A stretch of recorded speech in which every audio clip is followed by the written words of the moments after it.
Fellas, this is how some washed-up UFC fighters can get back on track, and we'll start off with Kevin Holland. If I had to describe Kevin Holland nowadays, I'd call him an underachiever and a bit of a journeyman. Back then in 2020, in that 2020 era, Kevin Holland was a 2020 Fight of the Year contender. He fought 5 times in 2020, won every single one of his fights, and he had some pretty good wins on there as well. Knocking out Joaquin Buckley, TKO and Anthony Hernandez. He was ranked number 10th in the middleweight division as well. He was a Fighter of the Year for 2020. And he was this massive prospect in the UFC because he actually tried. And he was a fan favorite, not only because of his entertaining style where, you know, he had this insane knockout power, he'd be willing to go out there and scrap, and he'd just be kind of like a bit of a kill or be killed fighter. But then he'd be entertaining in the octagon, he'd be talking, he'd be making personality for himself, he'd be funny on interviews. And back in 2020, in that era of Kevin Holland, previous to the recent Kevin Holland we'd be getting recently, he was a fan favorite because of both of his style and his personality. But nowadays, Kevin Holland, I mean, first of all, he can't beat anyone good. I mean, he fights recently against Reina Derrida, gets submitted by Reina Derrida, loses to Roma Delite because he breaks his rib and he doesn't want to fight through the adversity, gets styled on by MVP, I mean, to be fair, this was quite a close fight, but he lost to Jack Del Madlena as well. Gets battered by Stephen Wonderboy Thompson, gets submitted by Chimaev. He can't beat anyone good. You put him against any possible contender and Kevin Holland isn't winning the fight. And he's a bit of a can crusher nowadays. If you look at Kevin Holland's last 5 wins, he beat Mikal, who's no longer in the UFC, Michael Chiesa, who's washed and is coming off 2 losses at the time of fighting Kevin Holland, Santiago Ponzinibbio, who was a 37-year-old, Tim Means, who was a 37-year-old, currently 1-5 in his last 6, and Alex Oliveira, who was on a 3-fight losing streak at the time of facing Kevin Holland. So it's not like he's going out there and beating these top contenders. I mean, Kevin Holland's last ranked win was Michael Chiesa, which kind of says everything you need to know about the state of Kevin Holland's career. So he's a bit of a can crusher these days, and if we talk about just his personality, he just seems a bit miserable. He doesn't even try in his fights. You look at him in interviews compared to now in 2020, he just seems like a completely different person. You saw him on the Jackson podcast, which was a bit of a career suicide moment because of how, just the way he was disrespecting Rampage, and the fact that he kept bringing up 45-70, which if anything sounds like a Kevin Holland scorecard, and he just looks a lot more dull at press conferences. So how I would personally fix Kevin Holland, step 1 is start giving a fuck about your career. If you want to succeed, you have to start caring. Kevin Holland's got this bit of an attitude now where he kind of has this attitude where he doesn't really care about winning, and that champions hate their life. If you're good at the sport, that means you don't enjoy your life. I mean, we saw it on the Jackson podcast where he said that he doesn't really care about Reina Derrida, and that's mainly the reason why he's lost 4 of his last 5 fights, and he's actually become a bit of a journeyman these days. And it seems to be specifically wrestlers. He struggles a lot against wrestlers, so he needs to go and train his wrestling, in my opinion. He needs to start caring about his training because this big kryptonite for Kevin Holland is wrestling. So I think he needs to go out there and start training wrestling rather than just completely avoiding it because he doesn't like the style, and he needs to start giving a shit about his training, in my opinion. And step 2 is go back to the welterweight division. In my opinion, Kevin Holland performed a lot better in the welterweight division and would perform a lot better than he does in the middleweight division. Now, and I know he had that 5-fight run in 2020 where he won in the middleweight division, but that was then, and we're at different times now. If you look at his past 10 fights or whatever, he's 1-4 in the middleweight division and he's 4-4 in the welterweight division. So it's still terrible either way, but at least he's having more success, at least recently, in the welterweight division than he is a middleweight. And again, he's undersized in the middleweight division. That's why these wrestlers in this division are able to take him down so effortlessly, because he is undersized. And the only reason he doesn't want to move back down is because he's not disciplined enough to make the weight. I mean, we saw when he faced the likes of MVP how he was fairly even at that weight class. So I think he needs to move down. And step 3 is just enjoy yourself. Again, back in 2020 and just previous to the past couple of years, Kevin Holland actually looked like he enjoyed fighting. He was this young, hungry prospect on the come up, and he actually tried in every one of his fights. And nowadays, like I've been saying, he just seems miserable. He doesn't really have that fire in him anymore to get a win. It doesn't really seem like he's enjoying himself like he did before, and he's kind of just doing his thing. I don't really know how to say, but he just doesn't really look like he's enjoying himself. So step 3 for Kevin Holland would be enjoy yourself, and step 4 would be give him winnable fights. I'm not saying become a crank crusher and just beat these easy cans, and I'm also not saying give him these big names because he really hasn't deserved the big names. I think if we look in the welterweight division, we give him the likes of Neil Magny, someone that's winnable for Kevin Holland but isn't a complete can. Somebody like maybe Rafael Dos Anjos, somebody like maybe Daniel Rodriguez, just a winnable fight for Kevin Holland to get back on track but not a complete can. Don't give him a Rinat Fakhretdinov and feed him to the killers. Don't give him a Nurzel Tunruzi Boyev. Don't give him a Bo Nickel, because the result in all of these fights, he's getting beat. So step 4 for Kevin Holland would be give him winnable fights, and that is, in my opinion, how I would kind of turn around the career of Kevin Holland. He has to sort his career out, change his attitude, actually start trying, and I think from a career standpoint, moving down to the welterweight division would be massively beneficial. The next fighter we've got is Conor McGregor, quite possibly one of the most fallen off fighters in the UFC. He had the highest highs and the lowest lows now. Back then, Conor McGregor, I mean, he became the first guy to be a simultaneous double champion. He's on this complete run in the featherweight division, smoking everyone, gets that big fight with Chad Mendes where he beats Chad Mendes. Then he gets scheduled to fight Jose Aldo. Now, this fight was special because Aldo at the time was unstoppable. He was on an absolute tear in the featherweight division, and it looked like he was going to, stay undefeated in this weight class. No one was going to go out there and beat him. And obviously, McGregor goes out there and knocks him out in 13 seconds to become the featherweight champion and makes history. And then after a couple of fights with Nate Diaz, he ends up going up and fighting Eddie Alvarez for the belt. Completely styles and picks apart Eddie Alvarez the entire fight, ends up knocking him out, and becomes the first simultaneous double champion in UFC history, which is a major accomplishment from Conor McGregor. And he was pound for pound #1. There was a time when Conor McGregor was pound for pound #1 for quite some time, and rightfully so. He knocked out the unstoppable featherweight champion Jose Aldo. He knocked out and pieced up the lightweight champion in Eddie Alvarez. And he beat Nate Diaz in the welterweight division. He'd won across 3 different weight classes in just a few years. So him being pound for pound #1 was understandable. You fast forward to Conor McGregor nowadays, he's a complete mess. He's with Logan Paul and Jake Paul begging for fights on Twitter and then meeting up in person like his best friends. He's at these parties. He seems like a bit of a retired fighter who's turned to alcohol a little bit. He's in these court cases as well. It's a complete mess in every aspect of his career, both from a physical standpoint, from a mental standpoint, with the things that are going on in his personal life. He's a complete mess. And he's won 2 fights in the last 9 years, which is crazy to say. Obviously, he's been active because of the leg injury as well, which I'm not going to pretend didn't happen, but obviously, he beat Eddie Alvarez, beats Eddie Alvarez, fights Khabib, gets completely mauled by Khabib and submitted in the biggest fight in UFC history. Then he fights Cowboy, beats Cowboy, but it's not that impressive of a win considering the state of Cowboy's career. And then obviously he has the 2 fights with Dustin Poirier where he gets knocked out in one of them and breaks his leg in the other, and he's been inactive since. So Conor McGregor, complete mess, won 2 fights in 9 years. How I would fix Conor McGregor would be step 1, he's got to change his lifestyle before anything. He has to go and have a training camp, and I'm not saying train for a certain fighter, just he needs to quit his lifestyle. Again, I'm not saying he needs to be booked into these big fights, because he needs to start off with changing his training camp. I mean, the guy looks like a middleweight nowadays. I'd be surprised if Conor McGregor can make 170 these days. He's out partying when in reality he needs to start training. He needs to go back to his old coaches. He needs to start getting back into training camp, and I'm sure he was training hard for Michael Chandler, but it seems like he's kind of just forgotten about that training lifestyle now. And if he's trying to make a comeback to the UFC, the lifestyle, in my opinion, is the most important part for Conor McGregor. Step 2 is to pick your opponent carefully. I think for Conor McGregor, his opponent would have to be a big name. He can't fight nobody because it's McGregor, but he will also have to fight somebody who's somewhat winnable and somebody who can make 170, because in my opinion, I don't think McGregor, well, it's not even just my opinion, but I don't see McGregor ever making 155 anymore. I don't think we've really given anybody in the rankings, unless it's like a Michael Chandler fight, which could be an option. We've had the build-up between Michael Chandler for like the past 2 years, so maybe they just reschedule Conor McGregor versus Michael Chandler. It's fairly winnable for McGregor. Maybe that's what we see. Maybe we see McGregor versus Dan Hooker, another ranked fighter. I'm sure Dan Hooker wouldn't reject a fight with McGregor. Again, fairly winnable fight for both of them. Maybe if we're talking in the welterweight division, washed fighter versus washed fighter, Conor McGregor versus Kevin Holland. Kevin Holland's well, I won't say a fan favourite nowadays, but Kevin Holland's a well-known guy, known for being a bit of a fun fighter. Maybe you do a McGregor versus Kevin Holland at 170. Maybe even you do the trilogy with Nate Diaz. You bring Nate Diaz back over to the UFC, you do him versus McGregor. So step 2 would be pick your opponent carefully, and those would be my main steps in order to fix Conor McGregor. The next fighter that's kind of washed is Henry Cejudo.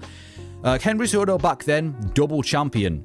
He fights Demetrius Johnson for the flyweight belt, who most would consider the GOAT. Has a really good and a close performance against Demetrius Johnson, ends up getting the win. After a couple of fights, ends up moving up against Moraes for the vacant belt, smashes Moraes to pieces, becomes the double champion of the UFC, and people thought he could become an all-time great. People thought Henry Cejudo could enter the top 5 conversation for the greatest of all time, and obviously after he retired, that was never the case, and he was pound for pound #1.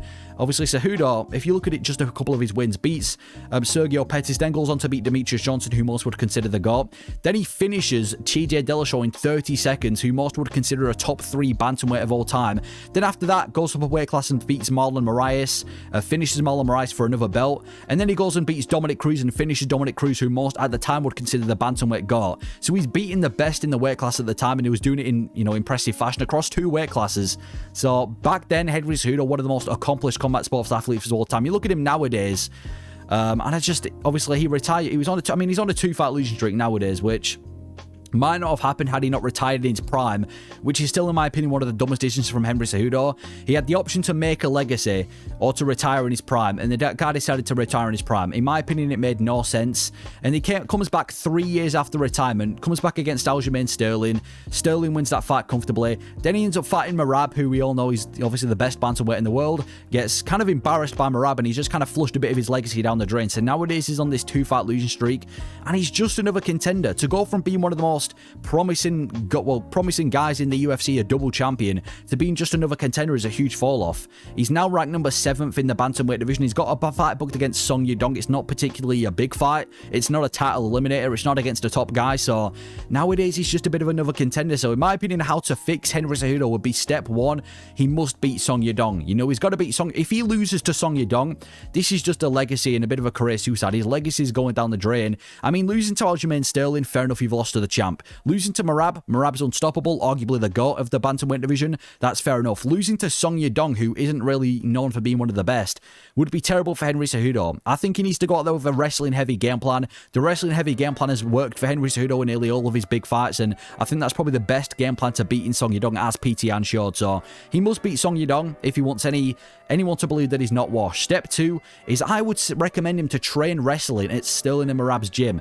I know a lot of people are going to say it improved the striking of Cejudo. His striking's lacking. I disagree. He's 37 years of age. The likelihood of him becoming a solid striker at this stage is very unlikely. And if you look at the bantamweight division, he will not outstrike anybody in the top 6 of the bantamweight division. Nobody in the top 6 or above is he outstriking in the bantamweight division. He's got to use his wrestling. It's worked in all of his big fights. I think he should train wrestling with Cejudo and Merab. It's worked in all of his big fights, and it seems to be working against the top guys like a Sean O'Malley and like a Corey Sandhagen. So his wrestling is his biggest chance. And people might say he might not train with, obviously, Merab because they're in the same division, but it's not going to be a permanent move to their gym. It's just a, one training camp. And he's fought Merab anyway, probably won't fight him again. Cejudo comes from wrestling. It's his bread and butter. So train wrestling at Sterling Merab's gym against guys your weight, where you can really learn wrestling and perform it against the best bantamweights. And step 3 is to secure a number 1 contender fight. Now, if you look at the current state of the bantamweight division, if we're being picky with this, I would personally avoid PT An and Nurmagomedov. I think they are the worst fights for Cejudo in the division because they can both grapple to a decent extent, and I'd say their stand-up is better. I'd say a Sean O'Malley or a Davison Figueiredo is not an easy fight, but I'd say it's probably the most favourable fight for Cejudo because they simply have the weakest wrestling. They've still got threats. Sean O'Malley's got the knockout threat on the feet. Davison Figueiredo has the jiu-jitsu threat, but I would say because they have the weakest wrestling, that's the best chance of Cejudo getting a win in the bantamweight division. So assuming that he beats Song Yadong and then he goes and beats somebody like Figueiredo, then from there he's kind of secured his number 1 contender fight, in my opinion, and maybe he's in title picture again, and that's probably the best career path for Cejudo, in my opinion. Next washed fighter is going to be Colby Covington. A couple of years ago, Colby Covington was genuinely champion material. I mean, not only was he on this massive run in the UFC in the welterweight division, he gets that fight with Damian Maia, a respectable name, beats the brakes off of Damian Maia with both striking and grappling, bullies Damian Maia. Then he fights Rafael dos Anjos, completely wears out Rafael dos Anjos across a few rounds, ends up wearing him out. Then he gets the big fight with Robbie Lawler. Again, just completely out grapples Robbie Lawler. Even was winning the fight on the feet against a decorated striker. And then he faces Kamaru Usman. Now, the second time he faced us, obviously got smashed the first time, but the second time he faced Kamaru Usman, it was actually a much closer fight. I'm not saying it was a robbery or anything like that, but he put up a decent performance against Usman, who most people would regard as one of the greatest welterweights of all time. So he's definitely champion material. And he was one of the top stars in the sport. To be a top star, in my opinion, you need some sort of personality and you need success in the UFC. And he had both of that. He was rocking up at these press conferences. He was one of the best trash talkers in the UFC, or at least one of the most, I'd say, popular trash talkers in the UFC for his ability to rile up his opponents. These post-fight octagon interviews where he was making a name for himself. And obviously he was succeeding. He was on this huge winning streak. He was having these, fairly close fights against title challenges. I mean, we saw what he did to Tyron Woodley as well. So he was genuinely champion material and a top star. And you look at him nowadays, he's lost 3 of his last 4 fights. Obviously, he lost that close fight to Usman, which I guess you can praise him for. Then he beats Jorge Masvidal, but it's not that impressive of a win because Masvidal nowadays is a bit of a journeyman. Well, I say a bit of a journeyman. He's definitely a journeyman. He's nowhere near the state he was before. And then he fights Leon Edwards, looks embarrassing against Leon Edwards at UFC 296. And then he gets smashed to pieces against Joaquin Buckley at UFC Tampa. So he's lost 3 of his last 4. He's not even a top contender anymore. Colby, for the past, 5 to 7 years has always been a top contender of the welterweight division. He's not even a top contender anymore. He's ranked number 9th in the welterweight division. He's nowhere near a title shot. He's probably like 2 or 3 wins away, so he's had a huge fall off. Now, how I would fix Colby Covington is step 1, train at an actual gym where you can develop. The reason Colby Covington's had the exact same style from 2018 to 2024 and he doesn't really seem to be developing is because of his gym. He's training at MMA Masters, and with all due respect, he's probably the best fighter in that gym. He's not developing. He's not at one of these top gyms with these top fighters, which is why he's barely making any improvements in any of his fighting. At least when he was at American Top Team, he was surrounded with other welterweights, with the likes of Jorge Masvidal and Dustin Poirier, and a ton of other fighters at his weight class who he could obviously learn from and grow from. So step 1 is to train at an actual gym. You ain't going to get better if you're training with guys that are worse than you anyway. So I think he needs to go to a proper gym. I'm not saying he needs to go back to American Top Team because obviously he's not welcome, but just an actual gym where he can train with actual 170 pounders. Step 2 is to fight in a Fight Night main event simply with the goal of winning. Colby Covington, he needs to stop looking for big names and big fights now. You're no longer that pay-per-view star. You're no longer one of the top dogs in the division. These big names, these big fights, I think, isn't really an option for Covington. He needs to simply focus on winning. Avoid the likes of Ian Garrett. Avoid the likes of Gilbert Burns. Avoid the likes of Jeff Neal, who are going to, beat the brakes off of you. I would recommend him fighting somebody like Vicente Luque, or like even a Neil Magny, maybe a Brian Battle who's on the come-up. Maybe, like I said before, a Kevin Holland. Somebody in the welterweight division who's winnable for Colby Covington, but it also has meaning if he beats those guys. So fight in a Fight Night main event with the goal of simply winning. And then step 3, you can focus on the big fights, where I would recommend him to fight a favourable matchup with a big name, similar to the Masvidal fight. When he beat Jorge Masvidal, it was a big name, but it was also a very favourable matchup for Colby Covington. It had everything going for him. And I think that's what he needs to do. He needs to get one of those big wins and start rocking the microphone and calling out the top 5 welterweights. Stephen Thompson could be a good example. Stephen Thompson's a fairly big name in the welterweight division. Everyone's familiar with who he is, but he can also get Colby in contendership, and it's a winnable fight. We know that Colby Covington's got at least he did have this grinding grappling pace where he likes to take people down, and if there's anything we know about Wonderboy, he struggles with grappling. Maybe it's Gilbert Burns if he can come off a win over another welterweight contender. Gilbert Burns is a big name. It also gets Colby in contendership. Gilbert Burns has been at a bit of a fall-off recently. He's on a 3-fight losing streak. Doesn't look anywhere near as good as he did in his prime. So maybe that's a winnable fight for Colby Covington. Maybe even a prospect that's got a lot of hype in Carlos Prates. Again, another big prospect with a big name, but it can also get Colby in contendership. If there's any flaw about Carlos Prates, it's definitely the grappling. And obviously, Colby Covington being the wrestler he is, maybe he can find a way to beat Carlos Prates. So step 3 overall for Covington would be to fight a favourable matchup with a big name. Quite similar to the Jorge Masvidal fight. Big name, favourable matchup, winnable fight, gets Colby in contendership. Next washed fighter, I've gone for Kamaru Usman in the same weight class. A man who's had many rivalries with Colby Covington. Kamaru Usman back then, he was the welterweight king, undoubtedly. He was on this absolutely ginormous winning streak, was about to break records because of how big his winning streak was.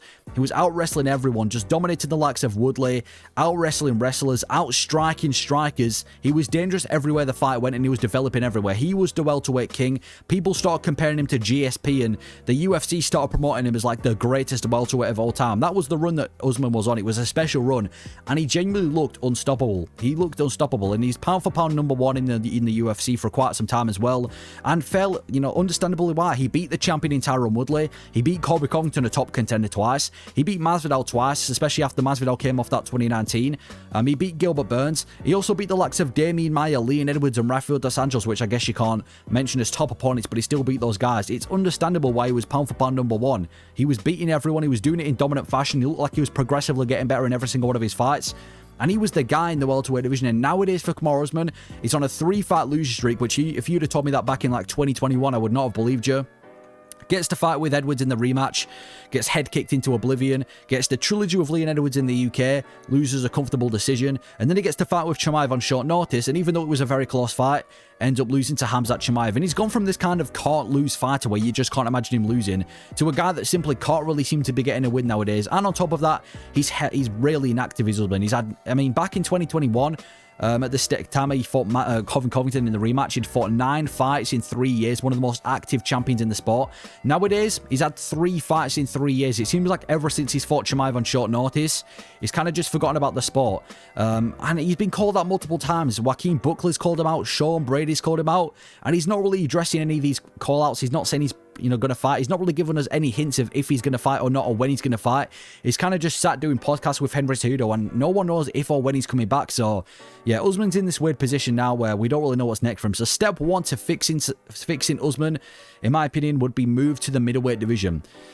He fought in the middleweight division against Khamzat Chimaev. That was on short notice, and like I said before, he put up a decent performance against Chimaev. I still think it should have been a draw. He did a decent performance against Chimaev on short notice, and in my opinion, welterweight is a much tougher division for Usman than the middleweight division. I think middleweight's a lot more winnable. If you put him against somebody like Jared Cannonier, or Marvin Vettori, or Roman Dolidze, or even like a Brendan Allen, I think these could be winnable names for Kamaru Usman to get back in the mix. I could see him grinding these guys out wrestling them, taking them into deep waters, because welterweights are simply more skilled than middleweight fighters. So step one would be move to the middleweight division. In my opinion, that's the best. I keep saying my opinion. That would be the best move to Kamaru Usman. Step two is to secure a #1 contender fight in the middleweight division. Now, assuming that he beats a Cannonier, a Vettori, a Dolidze, and Allen, I think Usman, being the big name that he is, would have done enough to then go and get a #1 contender fight in the middleweight division. Now, he's not going to fight in Izzy or Whittaker. Whittaker's a terrible matchup for Usman, and he's obviously never going to fight Izzy because they're close friends. I think somebody like Sean Strickland or Nasidim Imavov could be a winnable fight. I could see him grinding out Sean Strickland because Strickland's never really had to deal with any massive wrestling threats.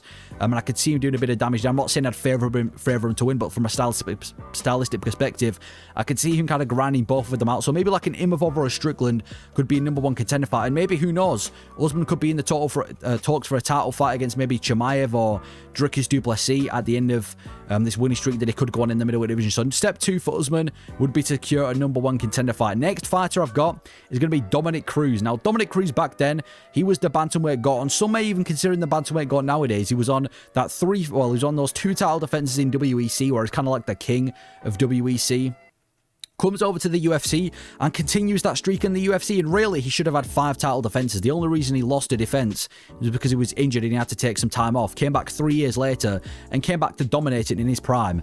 Obviously gets that big win over Uriah Faber, big wins over TJ Dillashaw. He was beating everyone, and even though Merab nowadays is kind of considered as the bantamweight GOAT, a lot of people would still say that Dominick Cruz is the GOAT, and it's kind of a debate between the two of them. And he beat the absolute best. You know, you look at the absolute best at the time in the flyweight division, or specifically the bantamweight division. Cejudo was Cruz was beating all of them. When you look at him against Joseph Benavidez, beat Benavidez twice. When he fought TJ Dillashaw, beat TJ Dillashaw, beat Demetrius Johnson, who, like I said before, most would consider the GOAT. And he's 1-1 against Uriah Faber with the more recent win out of the two of them. And the only guy to beat him was Cody Garbrandt in one of the best performances in UFC history, which isn't really that much of a shame. So, bantamweight GOAT, and he was beating the absolute best in his prime. And nowadays, Dominick Cruz, he's really inactive. He obviously fought Marlon Vera, got finished by Marlon Vera, and that he's been out since August of 2022. He's not really been training either. He's been doing commentary. We haven't really been known if he's going to be coming back to the octagon. And obviously now he's booked against Rob Font for UFC Seattle, which is an interesting fight. But he's been out for so long as Dominick Cruz, which at this age probably isn't the most favourable thing to do. And he loses to every top 10 fighter. If you look at the top 10 of the bantamweight division, everybody in the top 5 finishes him. The top 5 is what I would like to call the danger zone. Those guys was absolutely murk Dominick Cruz, and he's already been murked by Cejudo and Marlon Vera, so we can count those guys off too. And Yudong, Font, and Batista would probably find a way to beat him as well. So he loses to every top 10 fighter in the UFC. So for step one in terms of fixing Dominick Cruz, he's got to beat Rob Font. Like I said before, booked against Rob Font for UFC Seattle. He has to get back Rob Font, and I think the game plan would be to obviously to use the wrestling. Cruz has very good wrestling, and it would be to use a very scrappy style where he mixes the striking with the wrestling, like he did against Marlon Vera. He was winning that fight with Marlon Vera before he got knocked out. So, yeah, just avoid standing and boxing with Rob Font. Don't try and trade with him on the feet because he'll box your head off. Mix it up with the grappling. Make it a scrappy fight. Do everything you can to kind of take the fight to the mat and mix it with the grappling. Would be the game plan to beating Rob Font. And if he beats Rob Font, he's now going to be number 9th in the bantamweight division, maybe even number 8th if Yudong loses to Cejudo. So then he's in the top 10. Step 2 would be to call out Cody Garbrandt for a retirement fight. Assuming that he's in the top 10 of the bantamweight division, it might make sense. Some people might say it might make sense for him to go and fight a top contender, but like I said, the top 5 is the danger zone. And even if he beats Rob Font, he's losing to everyone in the top 5. And he's been saying recently that he might be having one more fight. Rob Font's probably going to be his last fight. In my opinion, Rob Font, if he can beat Rob Font, why would you want to end up Rob Font? Call out Cody Garbrandt for a massive retirement fight. We've seen this fight before. It was one of the biggest rivalries in bantamweight history between him and Cody Garbrandt. They're both in a position where you can kind of call them both washed, even though from like a ranking perspective, it might not make sense. Cody Garbrandt versus Dominick Cruz, a massive rivalry nearly a decade after it took place. For Dominick Cruz's last fight, potentially Garbrandt's last fight too, would be absolutely massive. Imagine that like a pay-per-view featured fight. The rematch between Cruz and Garbrandt, a retirement fight in the making. So step 2 would be to call out Cody Garbrandt for a retirement fight. I think it could be huge for Dominick Cruz. And then for Anthony Smith